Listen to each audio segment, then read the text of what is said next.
This next series that's especially apropos during this time of gym closure, when we have access to only our home training equipment, is on rackless barbell training.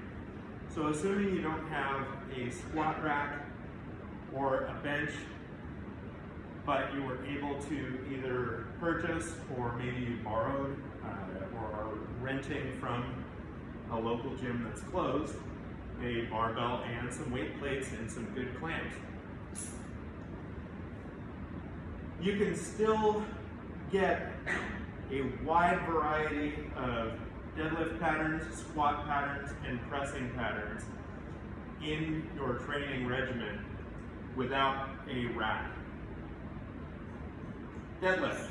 Obviously, any deadlift variation that starts from the floor is yours for the taking. So you can go conventional, sumo, snatch grip deadlift, Jefferson lift, whatever weird frog stance deadlift you want to do. It's there because you don't need any other equipment other than yourself and a bar. Same with rowing variations. You don't need anything but a floor, a bar, and you can perform any barbell row variation that you want. If you want instruction on those exercises, deadlift variations and row variations, I'll have instructional videos ready to go for those shortly. So the one that I want to start with here is the muscle clean and press. A lot of times when we train the press in the gym, we're doing so out of a rack where the bar is at a fixed height. I get underneath it, I step back, and I'm ready to press. Well, that's all well and good, unless you don't have a rack, in which case you need to figure out how to get the bar up to your pressing start position.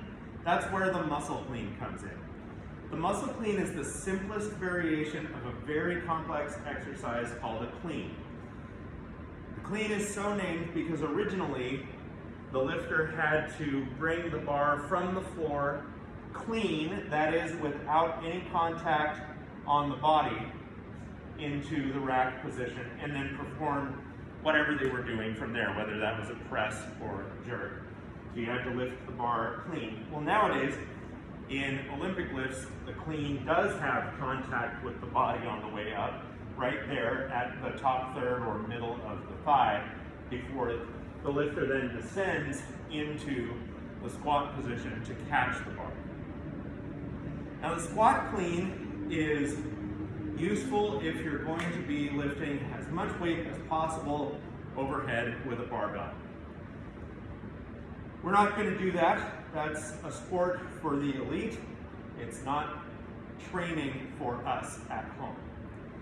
Most of us are going to be limited on how much weight we can strictly press overhead with a bar by our pressing strength and not our ability to get the weight to the shoulders. So we can use what's called a muscle clean to get the pressing weight that we'll be using up into the rack position. In the muscle clean, you can simply deadlift the bar to mid-thigh, and with a little bit of hip hinge and a little bit of squat, stand aggressively, throw your elbows forward underneath the bar, and catch it in the rack position. If we were doing a front squat after this, we want to make sure that the elbows finish high and in towards each other, because they're going to be supporting our weight when we're doing the front squat. In the press, the elbows can simply be in front of the bar. From there, I can take my big belly breath, lock my glutes in, and press. Back down to the rack position, down to the thighs, and down to the floor. So that's the muscle clean and press. It's a little bit jumpy to get it going. In that way, it differs from a curl. It's also a vertical bar path, and then the elbows come around. In that way, it differs from a curl. If I were to do a reverse curl and press, My press would be limited by how much weight I can reverse curl. Reverse grip just means, or reverse curl just meaning that I've got an overhand grip. So that's a curl to press. The clean is going to allow you to handle a little bit more weight because you're going to be explosive. It's going to be a partial jump on the way up.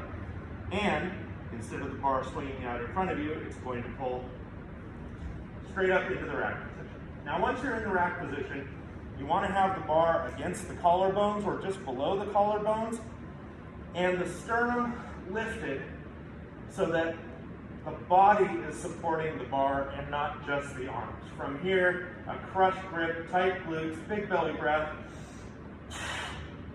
and I press away.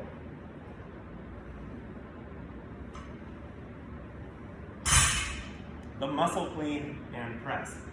Now later on, when we go into the front squat, we'll learn the power clean in which the knees rebend to catch the weight, and in which our elbow position has to be up and in order to rack the weight safely.